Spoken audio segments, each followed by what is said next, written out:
Sorry, Hillary, it's back. The thing that makes no difference at all. Benghazi. As the Select Committee holds its first hearing tomorrow, we find that a former State Department official told lawmakers that Hill's pals removed documents before turning files over to investigators. Here's Cheryl Atkinson on Greta about that official. Ray Maxwell, who is a former Deputy Assistant Secretary, very well respected, told me that he witnessed an after-hours session in the basement of the State Department in an operations center in which he was told by an office director that they were under orders to separate documents before they went to the Accountability Review Board, to separate out anything that could be embarrassing, as he put it, to the 7th floor or the front office, 7th floor referring to Secretary of State Clinton and her advisors. Nothing to see here, of course, but on cue, left-wing groups are already spitting out press release denials like cats coughing up fur balls. And if you're a lazy hack, that's your script. This must be the first time ever that a White House has proxies doing its PR. You got to hand it to these Benghazi deniers. If only the White House showed this much speed that night in 2012. So let's return to who pushed the video, because it's that question that tells the whole story, Bob. Here's a president who had advice for ISIL. If they had pinned notes to the victims instead of beheading them, we would have reacted differently. So the same man who thinks ISIL would listen to him is the same guy who said a film caused Benghazi, meaning he's always wrong about evil. It's the spectacle of the beheadings that galvanized evil, and bailing on Benghazi helped get that ball rolling. When the bad act brazenly and the good blame others, both energize jihadists. And as our pliant media rolled up into a protective ball around Obama, ISIL saw the writing on that compound wall, and they grinned. I mean, who thinks evil responds to appeasement? The guy who flies to Vegas or golfs when evil shows up? ISIL must be laughing their heads off while planning to cut off yours. Dana, you know what amazes me is how quickly these activist groups like Media Matters magically appear. Here, they send out the emails. I got like 2 of them today, to attack actual journalists doing their jobs. Yeah, and as you said, right on cue, if this were a Republican organization, yes, they would be targeted by the IRS so quickly. The Media Matters gets tax-exempt status. They really are a proxy of the Democratic National Committee and also part of Hillary Clinton's cover-up committee. There's a concerted effort by the Democrats to hinder an investigation, discredit a career civil servant. True. Before he even has a chance to testify. They wanted to try to get in front of the story because their goal is not to get to the truth, it's to win a news cycle. Bob, you know, I know that you don't think this is a big story, but it seems like whenever there's a revelation, everybody says it's no big deal. But didn't this failure, in a way, pave the way for ISIS? Because it gave ISIS an idea that we're not willing to deal with these things? Well, first of all, I will break my silence to this just for a second and say that I think that I have no doubt that the career civil servant saw what he saw and heard what he heard, but let's remember that he heard it from somebody else who was reporting it. But leaving that aside. And I don't think, by the way, so we always come back, if it was a Republican, it would be somebody, things would be different. I'm not sure that's right. But what the difference is here is the communication on this was not very well coordinated. The information was late in coming. And I think to that extent, you could say that there is a connection. The system broke down a little bit on ISIS the way it did on this other story. And also, let me just say, Maxwell was there. He said that he walked in on the weekend session on a Sunday afternoon. That's what he's reporting, a first-hand account. But how can you say the information broke down? They had adequate, and I would say pretty alarming warnings from the ambassador, Christopher Stevens, direct cables sent from Benghazi to Hillary Clinton, to the Secretary of State, asking for increased security for that consulate. They saw the writing on the wall with what happened to the British embassy and the Red Cross. They had shut down their embassies for fear of a terrorist attack. And Bob, this was a consulate that was attacked twice before September 11th. Why didn't they protect Americans? And that's the question that Hillary Clinton has not answered yet. Why did she leave Americans to die, not just that day, but why didn't she protect the embassy in the months and weeks leading up to that? I mean, she also has to tell us her position on radical Islam. Because we're talking about the media candy crowling for her, which they're going to do. They're going to do their best to keep the lie alive. for as long as they can. And I think that's where her negatives will go up. If she doesn't answer the question why she left Americans to die in our consulate and gave them, as you said, Greg, the heads up to have a pool party at our embassy in Libya just a couple weeks ago, because they know we're not really doing our best to It's not a secure Secretary it. of State who doesn't get these things from all over the world. It's not her responsibility to handle every one of them. This was her friend. The second thing was, I feel terrible that what happened to the ambassador, but if you thought the thing was unstable, why take people there? Why? So why didn't they close it? They should have. Okay. He was in a position to major close it if he wanted to. So can I just take a step back here? And again, this is what happens. This stuff starts to come out. We investigate. Right. We talk about it. The left calls us racist for talking about it, or we're wrong, or we're sexist, or hoaxers, or we're making stuff up. And then as time goes, more and more information comes out. President Obama was asked directly by Bill O'Reilly, is there any corruption in the IRS scandal? He said, not a smidgen. Well, you know what? He's playing a semantic game. It wasn't a smidgen. There's a whole boatload of corruption, which we found out later. President Obama said Obamacare won't cost the American taxpayer a dime. He wasn't lying there either, because it's going to end up costing $1 trillion. So the games they play to try and cover up all the scandals and all the lies that they're perpetrating are ridiculous. And you know, the poor American public just goes, oh, really? Why is Fox doing that? I can't believe they're not over 4 Americans being killed when they didn't have to die. Honestly, Ange, you're right. They didn't have to die that day. I want to touch on the media stuff, and I know I talked to Bob earlier. He said, you asked me, can we get a sound on tape of Krauthammer talking about this? And so I went and got one for you. You know, I've been waiting for this. Thank God we got him back finally.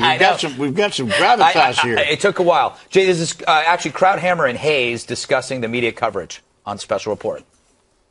The media aren't curious. Nobody's asking why is it going quicker. It's a sleeper story. But once you get people under oath, you're going to get stuff coming in. And if this happened, as Maxwell is saying, then this is really serious. This is a cover-up. This is a non-story to most people in the mainstream media. If that actually happened, that's a huge story. I mean, that is the cover-up. That would be the beginning of the cover-up.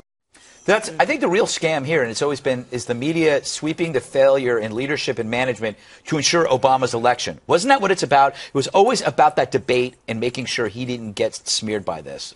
Yes, number one was Obama's reelection. But number two, and simultaneously, it was Hillary's election.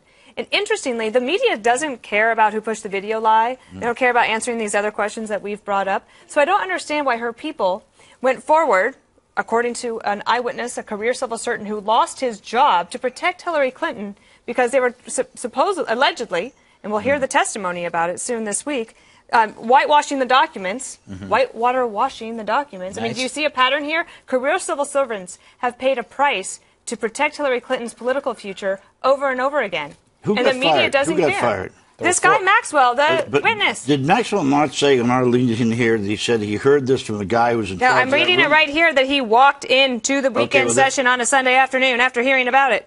He walked into the room after he heard about it, so he saw it for himself. Okay, all right. Well, so go ahead. I was just going to say that when people ask the executive branch, when Congress asks the executive branch for documentation on a certain subject, they are going to go through a lot of documents, and some things are going to be relevant, some things aren't. I mean, the idea that somehow they're separating out things that are embarrassing. Do you think that Hillary Clinton's personal advisor, political advisor, and the one who was making the calls that night, sitting in the room, do you think that would be normal, Bob, to going through thousands of documents? No, that is not normal, listen, but that's what happened. I said about this event that I thought this came at a bad time for them when they were running for re-election, and it was about his re-election. I don't think he had anything to do with it, but it was about his re-election.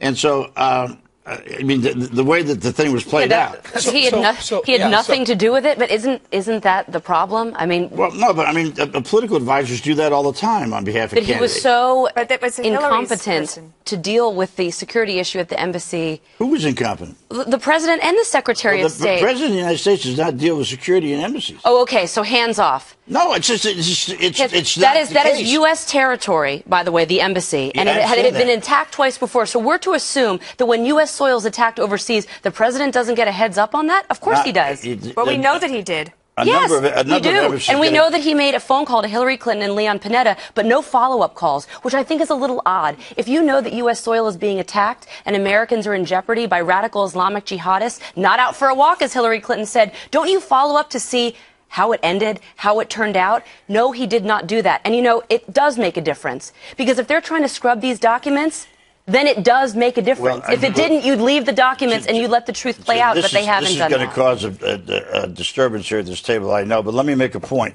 There were over 20 people, diplomats, who died when George Bush was in office. Oh my God. I don't blame George Bush for not knowing about each one of those things. I don't think he did. Bob, you've really got to get off the conspiracy theory websites and get some facts. Because did they or did they not? Because they were being attacked by terrorists and the president ignored them? No. How did people they die? Die at embassies? Yes. Do you find out why? Of course you do. Do we know why of this one? No, we don't. Why? Because Hillary Clinton and Barack Obama were so consumed with their own politics that even when the media doesn't care about it, they are determined to try to find some way to protect their political lives. Who handled it during your administration? Bob, can I add one more thing? Yeah. Okay, if mistakes were made, maybe they've been made on other administrations' watch as well. But the problem is the cover-ups afterwards, the scrubbing the documents here, the lost email, the lost hard drives with Lois Lerner, the blaming the video was a cover-up. Blaming the video, going out there, making a video, blaming another video. Yes. Going out there saying we heard about the AP scandal, the James Rosen scandal, we heard about it on TV. It's the afterward. It's the cover. It's not so much the mistakes, although those are bad. It's the aftermath. It's the cover-up scandal. That's when it really becomes scandalous. You can't lean back and huff and puff and not say, well, they're pretty active at doing this. They're pretty active at sweeping the facts under the rug. I'm not huffing and puffing. I was trying to get some air. I was having a hard time breathing. But the fact of the matter is that all these things you say are all scandals and they're all cover-ups. It's impossible to carry on that many cover-ups at one time in Washington, D.C. I don't buy it. So because one gets replaced in the next one. So the IRS stuff wasn't a scandal. It's not a cover. Those hard drives were accidentally lost. I think Lerner scrubbing document. I mean, Bob, come on. I think Lerner got rid of her own hard drives. But if the media doesn't stay on the story, of course you can keep all these scandals going. I mean, my issue with the media is they seem to veer in and out of consciousness on Benghazi. So they'll spend a couple weeks actually pursuing the story. You'll see good reporting from Jonathan Karl and others, and then it just falls off the wayside. And journalists like Stephen Hayes and others are the ones that stay on it and keep the score. And you see some terrible analysis of some people suggesting that this story today is only about the midterms, when they've told us for the last eight months or so that it doesn't matter in the midterms. So then why do they worry about it so much? Let's just hear the testimony. Yeah, and if it wasn't about reporters out there, why in the world do you think they would not cover one of these things? They all want to be. They love Obama. They love Obama. Oh, they don't all love Obama. There have been like 4 Watergates in the last 6 years, and they don't cover it. They also don't cover it, and I've said this before, because Fox News covers it, and it's like, well, if those guys do it, then we're not going to do it because Obama doesn't like Fox News, so we don't want to look like them, and we still want to be able to go to the cocktail So you think parties. we're responsible for not? Yeah, it's Fox News truth. I'd rather be on that side. Yeah, but it's Fox News avoidance syndrome. It's like if we do it, they won't do it. And they still want to go to the Upper West Side cocktail parties. And if you talk about Benghazi, they're not going to let you in. But will they cover it when she starts to undermine him on Benghazi? One of them is going to have to start undermining the other. Hillary's going to have to start undermining the president, or vice versa. Are they going to cover that story? I think it'll be vice versa first.